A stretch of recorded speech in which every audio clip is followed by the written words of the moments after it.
My name's Miguel Castro, and I play Magnet. Jake M. Smith, and I play Squid. Brendan Jefferson, I play X-Ray. You said? Yeah. All right, Shia LaBeouf, and I play Stanley. Max Cash, and I play Zigzag. Okay, my name is Byron Cotton, really. You guys already know that. I think I'm the set comedian. I'm a Mac Daddy, you know. And I play Armpit. I'm Cleo Thomas. I play Zero, a very quiet kid. Zero. Working with these kids has really been one of the high points of my life as a director because they are raw, they are in some ways untrained, and yet that honesty comes across on screen. They're incorrigible, but they're at the same time very, very sweet in their own way and funny and goofy. And they have some depth to them as characters. Lewis created some really interesting kids in the book that we were able to bring to life. We handpicked them very carefully, and I thought it was going to be hard to find these delightful characters in the flesh when, in fact, when each of the boys that secured the roles walked into the audition, it was as if they had just walked out of the pages of the book and into our lives. They just showed up, and there was X-Ray, and wow, look at that, it's like really Zigzag. Don't move. Bam! I mean, what color was his blood? I couldn't tell. Oh, God, man, I wish I'd have seen it. Bang! Hey, Theodore, is there someplace I can fill my canteen? My name is not Theodore. It's Armpit. There's a water spigot on the wall outside the shower. Thanks, Armpit. It's all attitude. I walked out of the Sears with a DVD player and a fax machine, and they had the doors wide open for me. So how did you call? A dog. So what are you in for, Twitch? Joyriding. It's not that I ever want to steal one or nothing, but whenever I walk past a really nice car, I just start to twitch. You think I'm jumpy now? Should have seen me in the convertible Mustang. 26 letters. So we can do 5 letters a day for 4 days, and then 6 letters on the 5th day. Damn, that's good math, man. Well, I'm not stupid. I know everyone thinks I am. I just don't like answering stupid questions. In the book, Stanley's fat. And because of the rigors of production, finding a chubby boy that could then toughen up and lose weight was, you know, virtually impossible to ask of a teenager. The shooting schedule was all over the place. We didn't shoot in continuity, so we just couldn't have done it. So we had to put that aside and just look for a great actor. And Andy said, you know, what I really want is, you know, a young Tom Hanks. I know it's kind of corny to say that, but that's what he wanted. And the tape arrived at my house on a Saturday morning of Shia's audition, and I just called Andy and I said, you not only got a young Tom Hanks, you got a cross between Dustin Hoffman and Tom Hanks. Stanley Yelnats. The 4th? Yeah. Everyone in my family names their son Stanley because it's Yelnats backwards. I read the script, and that's where I got my character, reading the script. Because things that are in the book aren't in the script, and, you know, things that are in the script aren't in the book. We still stayed true to it, but there were certain things that didn't apply anymore. I read it after I got the role, because, I mean, we jumped right off Even Stevens into the role. And when I read it, it was addicting. And it doesn't start off slow, it starts off quick-paced, and that's what kept me reading, the quick-paced nature of the book.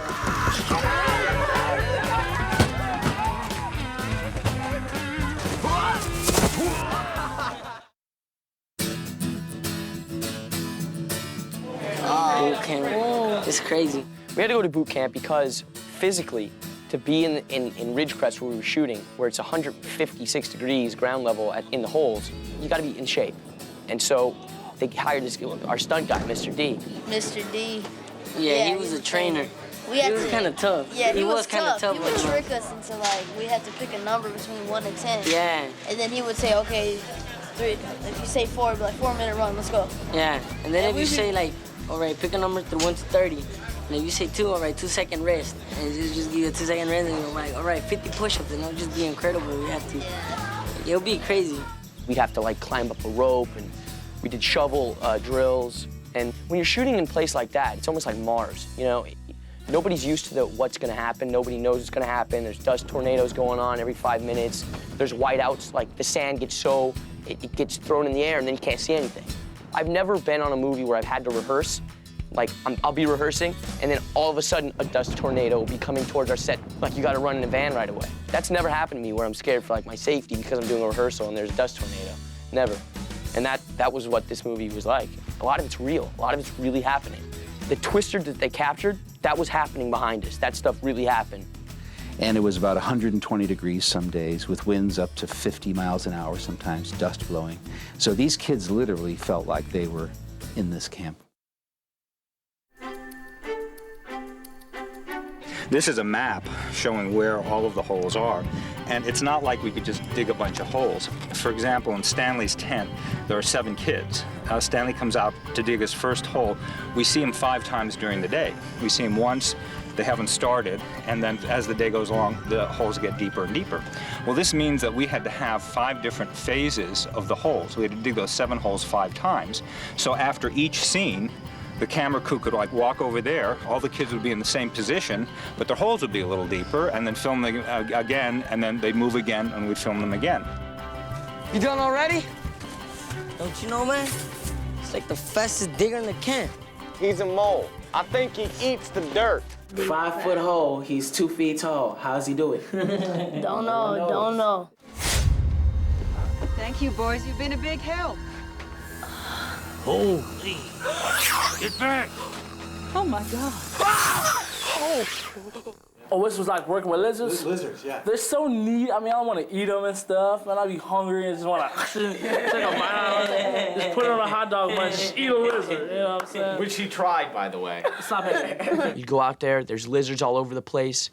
You don't know if they're gonna attack you or, you know, come up and pee on your shoe. You don't know what they're gonna do because you've never been around them. You know, you don't know how to deal with a lot of stuff because it's never happened. The movie takes place in Texas, but there are no lizards like this in Texas. So in our research, we found that the Australian bearded dragons gave the producers the look that they wanted for the movie. We used 14 lizards. 4 of them played the principal part. The rest were background atmosphere lizards. In the movie, they're supposed to be poisonous. In reality, they're just the most wonderful reptile that you could get if you were going to have one. Yeah, they just show on you that, like, I had one sitting right here trying to make out with my ear, kept licking it. I mean, they like little hot dogs. Have you seen them? But, yeah, they were pretty cool. I didn't know that this was the shout-out segment on the DVD. It is. But I just wanted to say, you know, that I think we all learned a lot on this film from each other. You know, me being from New York, I learned a lot of stuff from these cats being from LA. Yeah. And I really think that the movie's gonna be good. I really think that Andy, the director, did a really good job on it. And you know, I think that I think, you know, just X out that little part. You know, I think that everyone did a dope job. You'd be surprised what you can accomplish once you set your mind to it. Tim Blake Nelson. Tim Blake Nelson. Yes. Oh my God. Put it down. And give the big everyone raise the roof. Everybody. Tim Blake Nelson. What's also great about what Andy Davis did is he had the task of casting 7 mostly unknown young actors. And truly, 7 out of 7 of them are really great kids. They're great guys. I really enjoy hanging out with them. It's wonderful, it's rejuvenating, and I like talking to them, and I know John and Sigourney feel the same way. I was just so interested in the fact that that's Jon Voight and I'm sitting right here and watching him act is amazing. That's incredible to me. For a kid who came off Disney, to watch Jon Voight sit here and act with you is amazing. You know, it's a dream come true. I really think he's saying, you want to run away? Go ahead. I'm not going to run away, Mrs. Sir. Good thinking, Yale Nats. Doesn't nobody run away from here. You know why? We got the only water for 100 miles. They're all very talented young men, and they're all full of fun, and they have many different talents. All of them are musical, and they're all like comedians, and they have a nice way of dealing with each other, and they're terrific. They were very good at their jobs. They were very professional, but they still were, underneath it all, boys. boys you could relate to. Look, I want to give a shout out to Veronique Skiffer and all my people down there, Shanae and Lucretia and Takesha. Oh my God! Hey, It's gonna be a 45-minute segment on Shut Byron up. and You want to give fire shout on outs the to rest girls, of us. to all my babies back at home. Marie. You had your chance, dog. It's real. Can we go, all Byron? y'all, for sure. They stopped rolling 20 years ago. Why you hating? These kids, I'm very impressed with them, and I'm very, very happy for them because it's been a wonderful experience for all those kids, and I think that this picture will be something they'll be proud of for all of the rest of their careers, wherever they go.